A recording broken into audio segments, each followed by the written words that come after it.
Eh bien salut à tous, c'est Max. Aujourd'hui on se retrouve pour notre épisode 5 de la série sur Discord.js dans la version V14 et aujourd'hui on va s'intéresser aux slash commandes. Donc c'est-à-dire que nous allons commencer à créer des commandes par type slash. Donc vous en avez déjà peut-être vu avec certains bots sur vos serveurs Discord, c'est les commandes quand vous mettez un slash et ensuite vous avez directement les commandes qui vous sont proposées tout à la suite et du coup vous pouvez choisir celle qui vous convient et elle possède toute une petite description. De toute manière vous allez voir, on va tout voir dans cette vidéo. Mais sinon, avant que la vidéo commence, n'hésitez surtout pas à vous abonner et à mettre un like et aussi à mettre un commentaire, ça soutient énormément la chaîne. Pour ce qui est du commentaire, n'hésitez pas à mettre une question, aucune question n'est bête. Si vous avez une question par rapport à la vidéo ou même une question par rapport à quelque chose que vous voulez faire, j'essaierai de faire mon possible pour vous répondre et vous aider. En tout cas, n'hésitez pas. Sur ce, moi je vous laisse avec la vidéo. Bonne vidéo. Donc on va commencer direct. Vous prenez votre VS Code et on va s'attaquer directement à aller modifier un premier fichier. Donc du coup, le fichier que nous allons commencer par éditer, c'est tout simplement notre fichier ready.js parce que nous, ce qu'on veut, c'est enregistrer les commandes slash au moment du démarrage de notre bot. Et on sait très bien que notre ready se démarre au moment du lancement de notre bot. Donc vous pouvez aller vous diriger du coup dans Events et dans ready.js. Donc une fois que vous avez ouvert votre fichier ready.js, vous allez pouvoir commencer par ajouter async devant le execute parce que dans le code, du coup dans les accolades, nous allons devoir utiliser await, donc on est obligé d'utiliser async. Avant de commencer, on va devoir se diriger sur Discord, donc comme ceci, et récupérer l'ID de notre serveur. Je vais vous expliquer juste après pourquoi. Pour ceux qui ont déjà la possibilité de le récupérer, vous faites simplement un clic droit et en bas ici vous devez avoir copy identifiant, mais si c'est pas le cas, il faut que vous dirigiez dans vos paramètres, donc en cliquant sur user settings juste ici en bas à gauche. Une fois que vous êtes dans les settings, vous mettez un peu de scroll, donc pratiquement jusqu'en bas, et vous allez chercher Advanced, donc vous cliquez dessus, ou Avancé du coup selon votre langue, et du coup vous avez le mode développeur qui est juste ici, vous allez tout simplement l'activer. Donc une fois que le mode développeur est activé, vous pouvez fermer ceci. Ensuite, si vous vous redirigez sur votre serveur et que vous faites un clic droit, vous allez voir que vous allez pouvoir copier le serveur ID juste là. Donc vous le copiez. Ensuite, vous pouvez décaler Discord, on n'en a plus besoin pour l'instant. Et ce que vous allez faire du coup, c'est ajouter cet ID dans notre .env. Donc du coup, une fois que vous êtes dans votre .env, ce que vous allez faire, c'est de simplement vous mettre au bout du coup de Discord token, appuyer sur entrée et ajouter une nouvelle variable que nous, on va appeler ici guild ID. Et vous mettez un égal et vous mettez votre guild ID. Une fois que ça c'est fait, vous pouvez tout simplement retourner dans ready.js. N'êtes pas nécessairement obligé de mettre votre guild ID dans le .m, vous auriez pu directement le mettre dans le code qu'on va faire directement. Mais c'était pour vous faire utiliser du coup Dotemv à plusieurs endroits différents pour que vous compreniez un peu son utilité. Mais si vous avez envie, vous pouvez directement l'insérer là où on va le mettre juste après. Donc là du coup, en dessous du console log, vous appuyez sur entrée et on va tout simplement aller récupérer notre serveur. Donc une fois que vous êtes revenu dans le ready, vous mettez au bout du console log, vous appuyez sur entrée et on va aller récupérer notre serveur. Donc pour ce faire, on va faire une constante que je vais appeler guild. Bon, je vais l'appeler myGuild avec un G majuscule. Ensuite, vous mettez égal et vous faites un await. Await sur quoi? Sur tout simplement client.guilds.cache.get. Ensuite, vous ouvrez les parenthèses et du coup, ici, vous allez tout simplement mettre l'ID qu'on est allé mettre dans notre .env. Vous n'êtes pas nécessairement obligé de mettre l'ID d'ailleurs dans le .env. Moi, je fais juste ça pour pouvoir moi, je fais juste ça pour vous familiariser avec du coup le procédé de mettre dans le .env et ensuite d'utiliser les variables d'environnement pour l'utiliser. Mais si vous voulez directement ouvrir les guillemets ici et mettre votre ID du coup de votre serveur, vous pouvez le faire, il n'y a aucun souci. Vous faites comme ceci et du coup ensuite vous pouvez enregistrer. Mais nous, on va utiliser du coup la variable d'environnement. Donc nous, on va pas mettre du coup des guillemets, on va tout simplement utiliser process.env.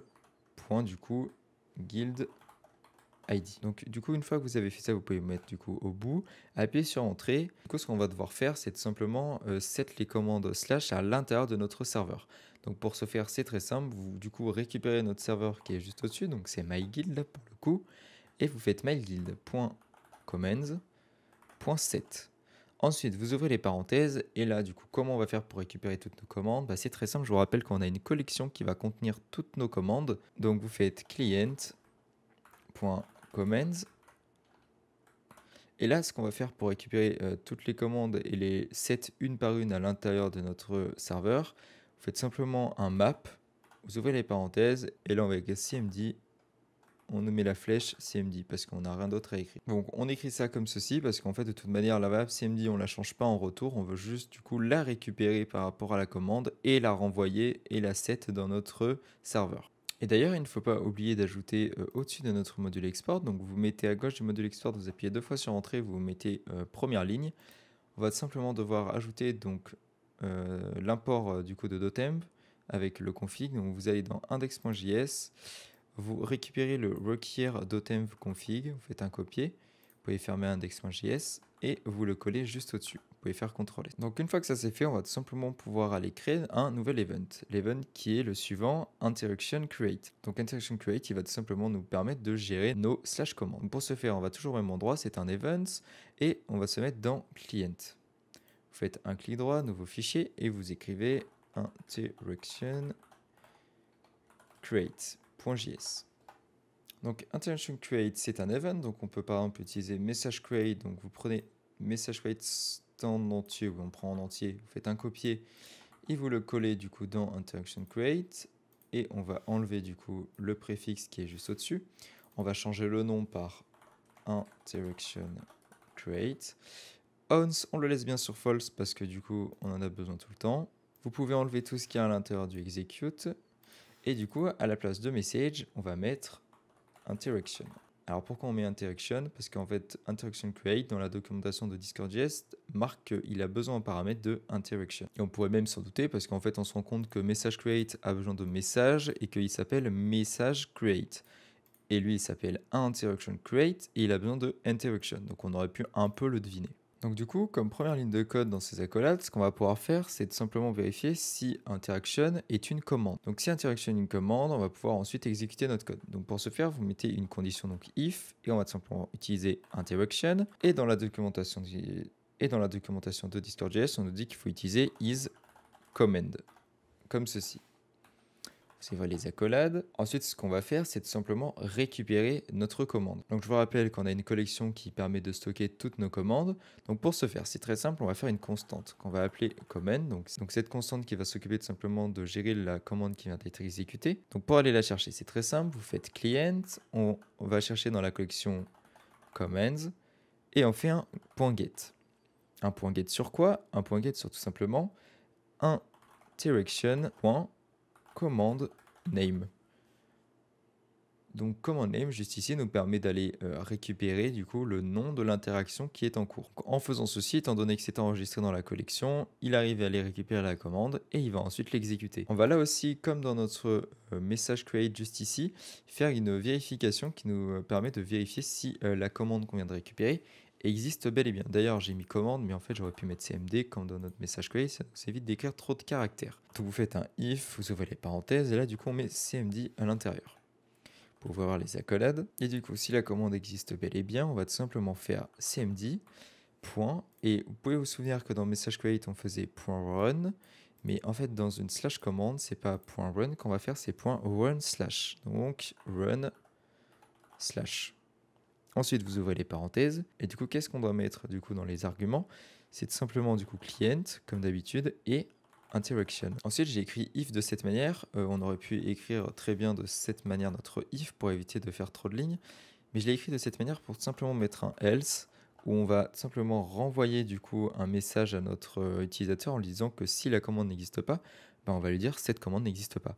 Donc pour ce faire, on ne va pas utiliser message ou je ne sais quoi, on va utiliser une particularité de interaction qui est le reply. Donc en fait, il va faire en sorte de répondre à l'utilisateur. Donc vous connaissez peut-être cette particularité sur Discord, c'est que vous faites un clic droit et vous faites répondre. Bah, le bot va répondre de cette manière. Donc c'est un peu la particularité des slash commandes. On utilisera souvent ça pour faire des réponses directement à notre utilisateur. Donc pour ce faire, vous faites un return où on va tout simplement écrire interaction.reply.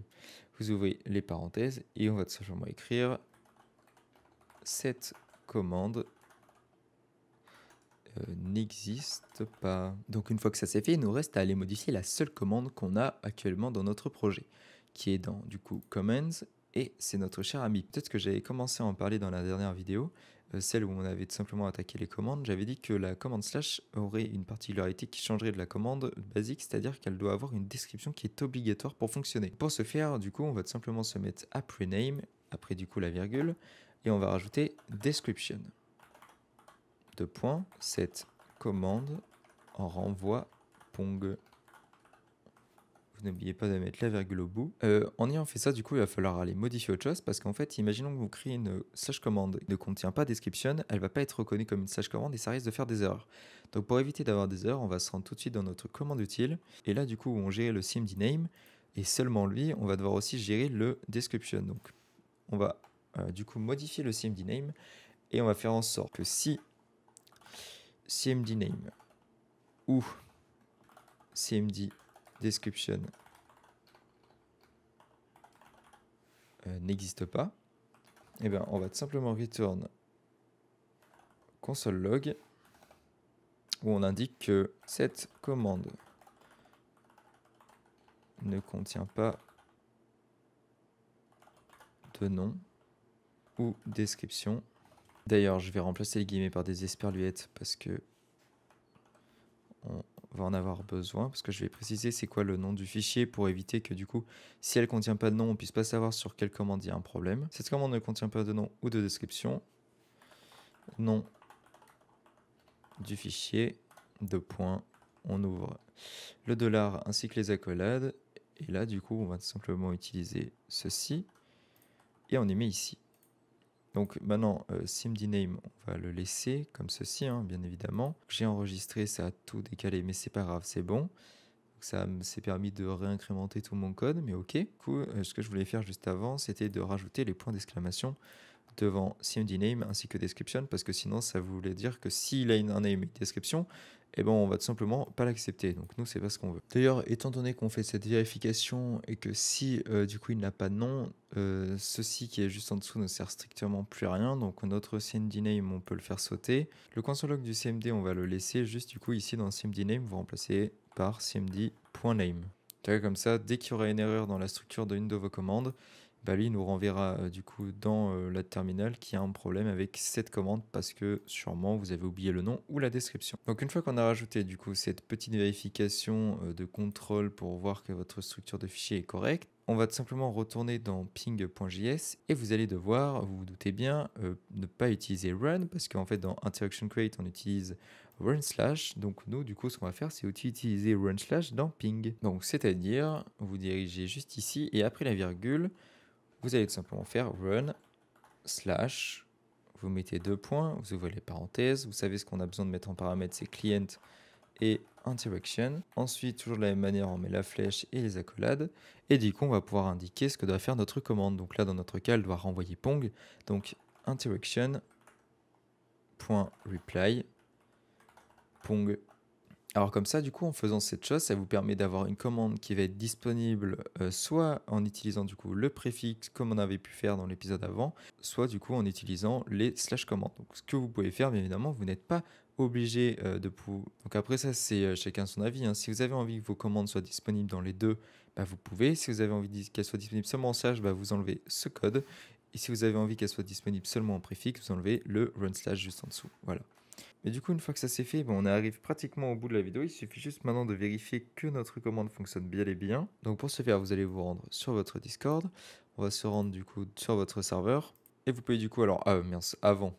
Vous pouvez du coup faire la... Alors non, avant de faire la commande, attendez, on va peut-être démarrer notre bot, ça serait peut-être plus intelligent.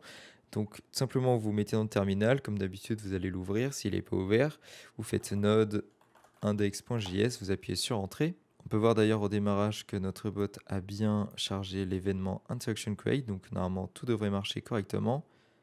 Et on peut voir également que dans notre commande console log, il nous a bien du coup trouvé le run slash. Donc normalement tout devrait fonctionner parfaitement. Donc vous récupérez votre Discord. On va vérifier déjà dans un premier temps si la commande ping fonctionne toujours. Donc $ping, enfin votre préfixe ping, donc qui nous répond toujours pong. Et ensuite, vous allez pouvoir faire, du coup, vous allez voir, vous mettez un petit slash, et là, vous allez voir que vous avez, du coup, votre bot qui apparaît juste ici. Donc, selon le combien de bots vous avez sur votre serveur, vous allez avoir plein de bots, ou peut-être juste le vôtre. Ensuite, en dessous, on a les commandes de base de Discord. Donc, voilà, vos commandes, elles sont bien ici. Vous avez le nom de votre bot ainsi que cette commande. Donc, on peut voir qu'on a la description qui marque cette commande renvoie Pong. Et si on clique dessus, bah, du coup, vous voyez, ça affiche de cette manière. Vous pouvez appuyer sur Entrée. ça met le petit temps de chargement comme on a pu voir. Et du coup, le bot, comme vous pouvez voir, nous a répondu à notre commande Pong. Donc du coup, la commande slash fonctionne parfaitement. En tout cas, du coup, pour cette vidéo, du coup, c'est terminé. Donc on aura du coup appris à faire notre première slash commande. Enfin, on aura modifié du coup notre commande préfixe, donc ping, en une commande qui fait du coup la commande préfixe ainsi que la commande slash. Donc on aurait pu croire que les slash commandes étaient plus compliquées que les commandes de base, mais en fait pas du tout, elles sont tout aussi simples, hein. La seule chose qui diffère du coup un peu, c'est simplement de devoir préciser le serveur sur lequel vous voulez enregistrer les commandes. D'ailleurs, on l'a pas vu dans cette vidéo, mais en fait pour l'instant du coup, vu qu'on est en train de développer, on fait en sorte de directement les enregistrer sur notre serveur. Mais plus tard, imaginons que vous voulez rendre votre bot public, il faudra bien évidemment pouvoir les enregistrer sur chacun des serveurs.